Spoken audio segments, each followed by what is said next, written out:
Hillsborough County is first at 5.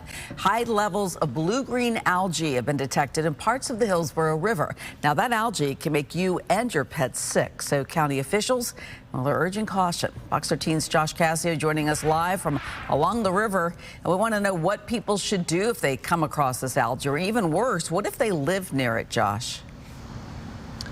Yeah, so your best bet, number one, is just to avoid it if you see it.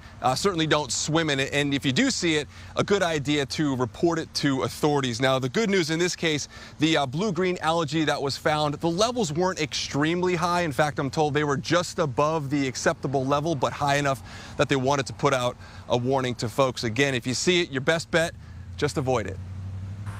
TJ Stollard is a regular visitor to the Hillsborough County River. He says it's the wildlife that keeps bringing him back. Here, you see a lot more than other areas. It's nice. It's peaceful. But he says he's going to be a lot more cautious out there now after reports of blue-green algae blooms popping up. Hillsborough County health officials say a sample last week taken north of the Morris Bridge Road and west of I-75 showed levels that were above normal. Notice the dots in this photo. That's the algae causing concern. It kind of freaks me out a little bit. You know, I fish sometimes. You know, my kids like to dip their toes in the water, so it's alarming. The public should exercise caution when in and around this area of the river. Blue-green algae is common in Florida's freshwater environments. It can make people and pets sick and can negatively impact the surrounding ecosystem. Bloom occurs when rapid growth of algae lends to an accumulation of individual cells that discolor water and often produce floating mats that emit an unpleasant odor.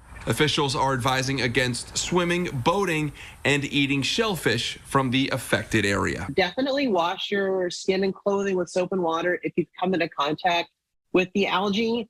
Keep pets away from the area. Definitely don't drink the water. Yeah, and officials will be testing the water again in the next few days. They're hoping that bloom goes away on its own. Again, if you see what you believe is some blue-green algae, you're asked to report it to the authorities. Cynthia, back to you. Yeah, let's hope it stays just above that level, because we sure saw it bad in some parts of Florida a couple years ago. Thanks, Josh.